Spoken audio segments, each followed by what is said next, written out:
Inside this lab at the University of Louisville, Assistant Professor Alex Carl pulls out the many different types of vapes he's been studying. One of the major aspects to them is that they offer a variety of flavors to users that are particularly enticing to children.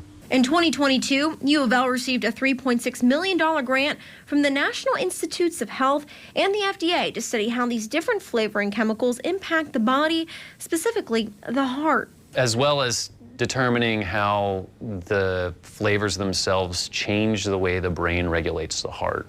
Now, it might sound like a simple choice between a flavor like Raz Ice or Banana Ice, but it may not be.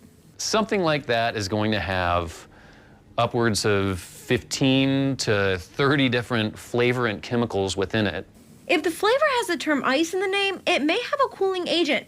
So far, studies have only been done on rodents, but Carl says they've discovered potential impacts. But those cooling effects cause sort of nervous system responses that may interact with nicotine's effects on the nervous system and the heart to promote cardiac arrhythmias. And so that's some of the data that we've been demonstrating of late. The director of the Kentucky Poison Control Center, Ashley Webb, says the other issue with flavoring agents is they may have been tested safe for eating, but they haven't been tested for safety in the lungs. And so we have seen some severe lung disease in adolescents, especially as a result of inhaling things like diacetyl. Diacetyl is a chemical with a buttery smell that was previously used to flavor microwave popcorn. It's also found in many e-cigarette flavors. The American Lung Association says it can cause scarring of the tiny air sacs in the lungs, resulting in the thickening and narrowing of the airways. For years, nicotine use among young people was on the decline.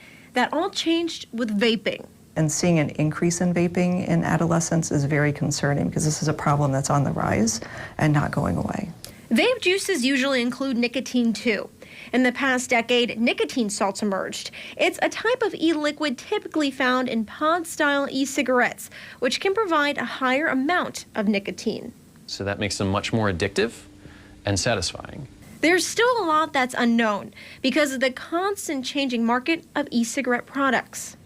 And if you don't have a consistent sort of baseline, then we're not necessarily going to be seeing consistent effects over time.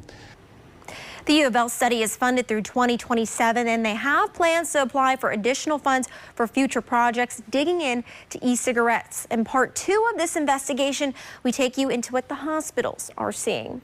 In studio, Madison Elliott, WLKY News.